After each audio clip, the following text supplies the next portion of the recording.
भरत चरित करि नेम, तुलसी जे सादर सुनहि। सिय राम पद प्रेम, अवसी होई भव रस विरति। भरत जी का सुंदर चरित्र हम सुन रहे हैं। उसके अंदर आया है कि सगुण उपासक मोक्ष न लेहि, तिन कह राम भक्ति निज देहि। तो ये सगुण उपासक मोक्ष क्यों नहीं चाहते हैं? क्योंकि मोक्ष जो है वह दुर्लभ है और स्वर्ग में सत्संग नहीं है, और जो सुख सत्संग में है वो स्वर्ग में नहीं है। इसलिए अगर यदि आत्मा मोक्ष प्राप्त कर जाती है तो वो स्वर्ग में चली जाती है, तो उसे वहाँ सत्संग का सुख प्राप्त नहीं हो सकता है। और सत्संग का सुख स्वर्ग के सुख से भी बड़ा है, और वो हमें यही उपलब्ध है। तात स्वर्ग अपवर्ग सुख, धरिय तुला एक अंग। तुलन ताही सकल मिली, जो सुख लव सत्संग। तो मोक्ष जो है वो सुलभ है, वह दुर्लभ नहीं है। परंतु दुर्लभ दो चीज़ें बताई तुलसीदास जी ने। वो ये है कि संत समागम हरि कथा, तुलसी दुर्लभ दो। ये चीज़ें दुर्लभ है कि संतों का समागम हो और भगवान की कथा हो। ऑर्केस्ट्रा, नाच गाना भी डॉक्टर रविंद्र जोशी रखवा सकते थे, पर कल उन्होंने संत समागम और हरि कथा इसलिए रखाई क्योंकि वह सभी के लिए दुर्लभ है। तो उसका लाभ हम, वो चाहे नहीं बुलाए तो भी अवश्य लेंगे, और कल हम शाम को उनके यहाँ पे जाएंगे, क्योंकि संत समागम और हरि कथा ये दो चीज़ें बड़ी दुर्लभ। अब मोक्ष क्या है उसे इस रूप से अगर यदि हम समझें, तो यदि आत्मा मोक्ष प्राप्त कर जाती है तो रेलवे के नियम के अनुसार एक रेल जो है वो रोज़ अप डाउन करती है, मेन लाइन पे रहती है, और जब वो लूप लाइन में चली जाती है तो वो मोक्ष को प्राप्त कर लेती है। तो फिर वो अप डाउन नहीं करती है, मेन लाइन पे नहीं रहती है, लूप लाइन में चली जाती है। तो इसलिए सगुण उपासक मोक्ष इसलिए लेते हैं कि आत्मा को लूप लाइन में नहीं डालना है, उसको मेन लाइन पे चलने दो, अप डाउन करने दो, तो वो चलती रहेगी, और अगर नहीं चलेगी तो वो लूप लाइन में चली जाएगी।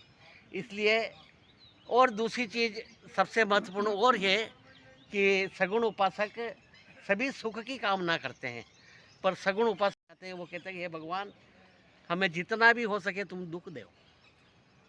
वो दुख की कामना करते हैं। भगवान कृष्ण कुंती के पास में गए और उन्होंने कहा कि कुंती, तुम्हें क्या चाहिए?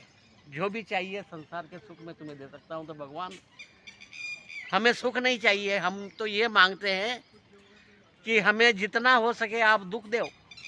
तो ये दुख क्यों मांग रही हो? तो इसलिए मांग रही हूँ कि हम जब भी सुखी थे तब हमारे को आपके दर्शन नहीं हुए, पर जब जब भी हमारे ऊपर दुख पड़ा तब आप हमारी सहायता के लिए आए, आपने हमको दर्शन दिए। द्रौपदी के ऊपर दुख पड़ा, जब उसे बड़ी सभा में निर्वस्त्र किया जाने लगा, तब उस समय महारथी थे भीष्म, कर्ण, अर्जुन, युधिष्ठिर, महाबली, भीम, ये सब डीमार्लेट हो गए थे क्योंकि ये जुआ में हार गए थे। इसलिए इनमें इतना स्वाभिमान नहीं बचा था कि वो उसकी सहायता कर सके, क्योंकि वो तो उसे हार चुके थे, तो उस पर कैसे अधिकार जमाते।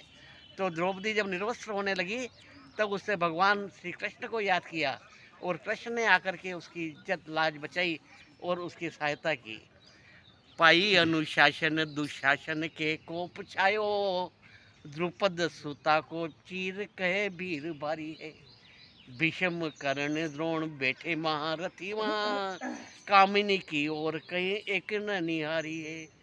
सुन के पुकार धाये द्वारका ते ये दुराई, बड़ायो कुल बड़ी भारी है। सारी बिच नारी है कि नारी बिच सारी है कि सारी की किनारी है कि नारी है कि सारी है। पता ही नहीं लगा कि नारी कहाँ है और सारी कहाँ है। और 10,000 गज बल घटियो, घटियो न गज बरती। दुशासन में 10,000 हाथियों का बल था, परंतु वह निर्वस्त्र उसको नहीं कर पाया, एक गज कपड़ा वो कम नहीं कर पाया। तो जब जब भी दुख पड़ा तब तब भगवान हमारे सहायता के लिए आए। इसलिए सगुण उपासक हमेशा दुख मांगता है। और कबीरदास जी ने भी लिखा, रहीम ने भी लिखा, सभी ने लिखा कि हमें दुख होना चाहिए। सुख में दुख में सुमिरन सब करे, सुख में करे न कोई। जब दुख होता है तब भगवान याद आते हैं, इसलिए दुख मांगा कि हमें भगवान हमेशा याद आते रहे, और सुख में हम भगवान से दूर हो जाते हैं, इसलिए हमें सुख नहीं चाहिए। और कबीरदास ने तो यही लिखा कि सुख के माथे सिल पड़ो, पत्थर गिरे सुख के ऊपर, सुख के माथे सिल पड़ो, जो नाम हृदय से जाए, बलिहारी वह दुख की जो पल पल नाम रटाए। उस दुख की बलिहारी है कि हमें हम पल भगवान का नाम याद दिलाता है।